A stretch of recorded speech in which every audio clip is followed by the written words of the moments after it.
Bakit pa ho na-dismiss ang kaso ni Franz Castro, laban kay FPIRT? Yung kasong po yan ay para sa grave threats.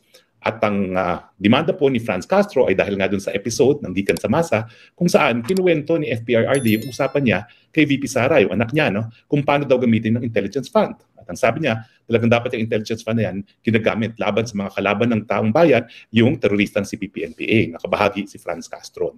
So yan yung konteksto ng sinabi ni Presidente. At ang sabi ni Franz Castro, binantaan daw ang buhay niya. Na-dismiss. Bakit? Well, sang-ayon po ako sa dismissal, obviously. No? Bakit po? Kasi hindi naman lahat po ng pananalita ay dapat maging kriminal. Bakit? Kasi unang-una, nasa saligang batas po natin yan, nasa Bill of Rights, yung kalayaan ng malayang pananalita. Hindi po lahat ng salita dapat maparusahan. In fact, lahat ng parusa na ipapataw dahil lang mga salita. Pero alam nyo, ang pagbanta, hindi lang sa salita. Dalawa po yung rinirequire ng batas. Yung actus reus, yung mga bikas na mga salitang binikas, at saka yung mens rea, yung mental intent. Ano yung mental intent? Ang mental intent talaga ay dapat intensyon na nagsasalita na takutin ang isang tao na magkakaroon siya ng banta sa buhay niya kapag dahil nga dun sa sinasabi ng nagsasalita. So kinakailangan merong mental intention na manakot na pinagbabantaan ang buhay ng iba. Yan po ang grave threats. And sabi ng piskalya, maski napakababa ng ebidensya na rini-require pagdating sa piskalya, probable cause lang, at ang definition ng probable cause ay likelihood na meron kang krimen na nangyari at yung nasasakdal ay siya nga sigurong gumawa ng krimen na yon, kinakailangan mapatunayan yung actus reus at saka yung mens rea. Sabi ng piskal, wala talagang mens rea, wala talagang intention. Number one, ang konteksto, hindi naman niya pinagbantaan si Franz Castro diretsyo. Iba yung pagbabantaan na, ikaw Franz Castro, papatayin kita. Hindi ganun eh. Ang ginawa ni PRRD, kinuwento niya yung usapan nila ni VP Sara. Nang advice niya kay VP Sara, dapat gamitin ang intelligence fund hindi lang para sa ROTC, kundi para labanan ng mga teroristang CPP-NPA.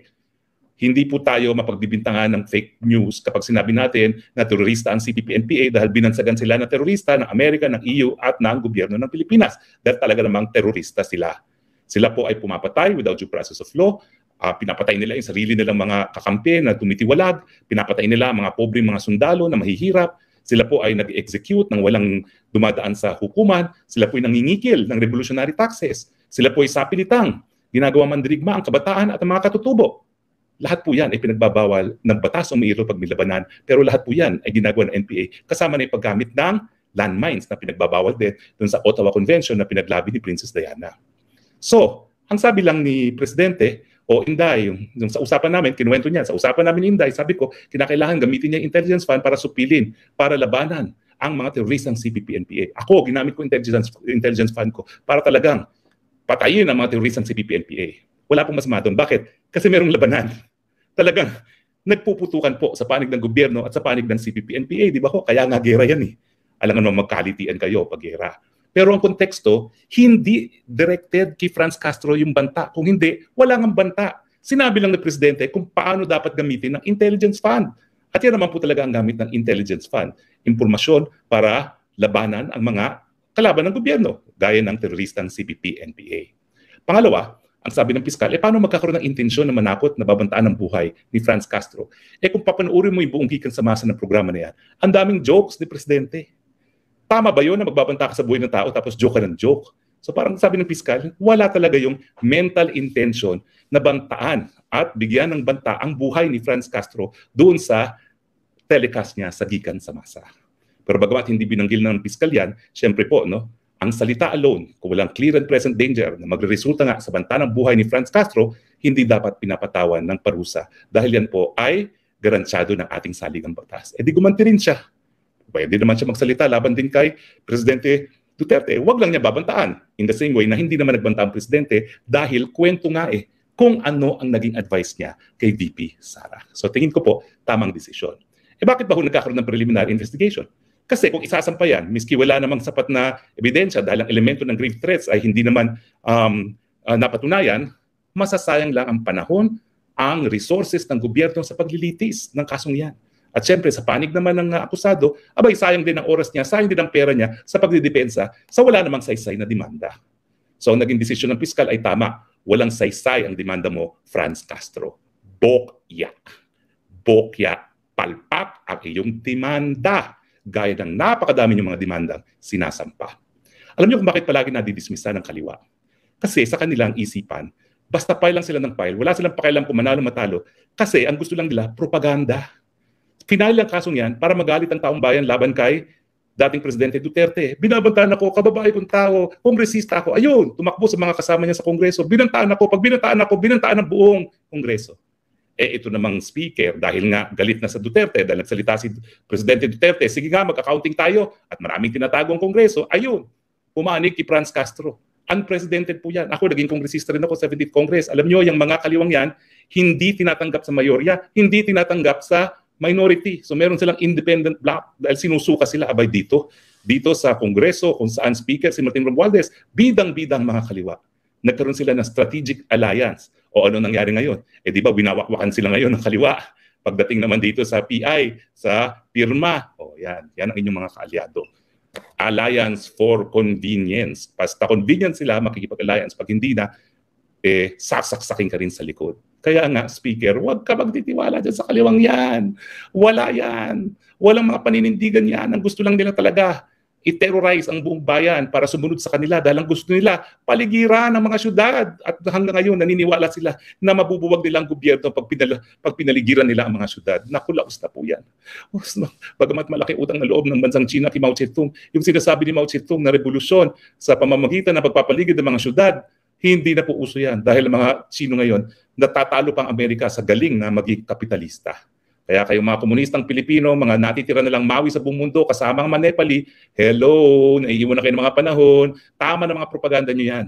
Yan demand na yan, propaganda talaga yan. O bakit alam nila talaga namang hindi magsaging successful ang file nila? Di ba nag-file pa siya ng karagdagan? Na-realize niya, ay kulang yung aking sinampa, kailangan dagdagan pa. Kung kumpleto na yung kanyang sinampa at sigurado siya na maisasampang kaso, hindi na dapat nag-file pa ng supplemental. Yung pag-file nila ng supplemental, pag-amin na kulang-kulang talaga ang mga sinabi nila. Again, bakit na-dismissan si Franz Castro? Kasi puro propaganda. Pagdating sa larangan ng batas, you need to go beyond propaganda. Dapat tignan mo yung mga elemento ng krimen at yung mga elemento, dapat pruebahan mo yan. Itong grupo niya, sila rin nagsampa sa ICC. Akala nila ganun kadali. Kung mahirap mapruebahan sa level ng piskal Pilipino ang elements of the crime ng grave threats, lalo na ang elements of the crime ng crimes against humanity. Can you imagine anong dapat ebidensya na ipresenta mo para mapakita mo na yung patayan ay widespread or systematic na tinatarget ang mga sibilyan dahil sila sibilyan? O kapag sinapag hindi na naman nasampayan o kapag na-dismiss yan ng pre-trial chamber o ng hukuman, sasabihin na naman, ako'y biktima ng injustice gaya ng iniiyak ngayon ni Franz Castro. Hello, biktima ka ng sarili mong propaganda. Kasi you cannot go beyond propaganda. Alam nyo, kaya iniwan ko yung kabataan makabayan eh. Sabi ko, bakit ba puro ibagsak? Ibagsak. Pag tinanong bakit, hindi sila makasagot. Basta ibagsak. Kulang sa pag-iisip.